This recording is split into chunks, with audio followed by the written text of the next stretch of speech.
Please put your hands together for Melinda Morang.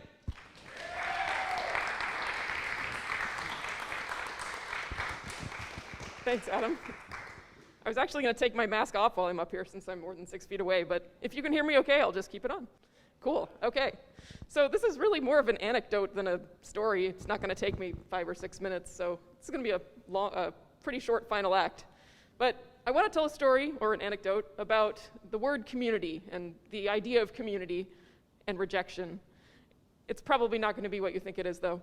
So back when I was in grad school, I was, getting to that stage where my friend groups were expanding to include older people and people that were outside of my little school bubble.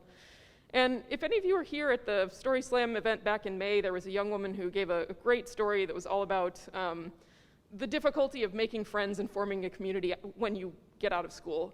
And that's in the position I was in at that point. Even though I was in grad school, I was still trying to get involved in the community. And I got involved in a community orchestra. I absolutely loved it. I was having a great time, playing in the orchestra, and I joined the board of directors, and I was, helping organize things. I was really enthusiastic. And it was a great experience. And then I graduated, and I moved to California, to Redlands, California. And I got there, and I was like, oh, now I'm in the real world. I don't even have a school cohort. How am I going to make friends? How do I form this community among all these strangers? And I thought, well, I'd love to join a community orchestra because that worked really well when I was in Michigan. And there wasn't one. And that was sad because, there were a few, but I have a low tolerance for driving, and in California, that's not a good way to, to roll. So anyway, long story short, I decided I'm enthusiastic, I'm young, I know what I'm doing because I've been on an orchestra board before. I'm going to start a community orchestra. And so I did. I started recruiting people, and I started to form a community around this orchestra. And this is something that I think, especially in that area of California, is difficult because of that commute culture. There just aren't that many activities and events for grown-ups. There's so many cool enrichment activities and stuff for kids, and lots of things that are organized, and lots of funding for that, and people are willing to give their time and effort to forming these things for kids, which is great. But then when you're a grown-up, it's well, now what do I do? So anyway, long story short, I decided I wanted to do something for this community and for myself to form a community, and that was going to be the Redlands Community Orchestra. So among all the other things that we had to do, we had to learn how to file all your paperwork and incorporate with the state, get your nonprofit status, recruit people, all that kind of stuff. So I filed the application with the state of California to officially incorporate the Redlands Community Orchestra as a business. I mailed in the forms, everything, had them double-checked, everything was great. And then sometime later, a letter comes in the mail, and I open it up, and it says, your application to the state of California to incorporate the Redlands Community Orchestra has been rejected. I'm like, what? Why?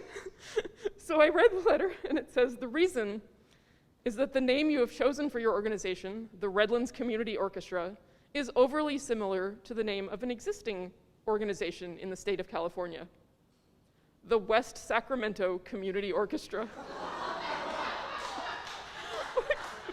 What? What kind of 1990s era string matching software are they using for this? And so the letter explained that if I wanted to use the name Redlands Community Orchestra, I had to get permission from the West Sacramento Community Orchestra that they did not object to my using the name. So I emailed the West Sacramento Community Orchestra, very, professional-like. And they sent me a response, very professional. I actually have it here. It says, Dear Ms. Morang, we too fail to see the confusion that could possibly be created by your organization's having the words community orchestra as part of its identity. We are therefore sending you via the USPS a letter on our letterhead acknowledging that we make no claim of exclusivity to these two words. We offer you our best wishes for a successful incorporation and thriving service to your community.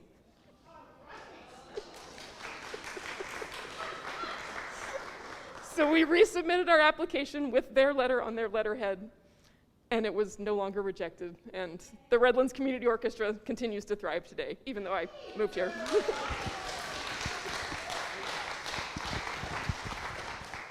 Great job.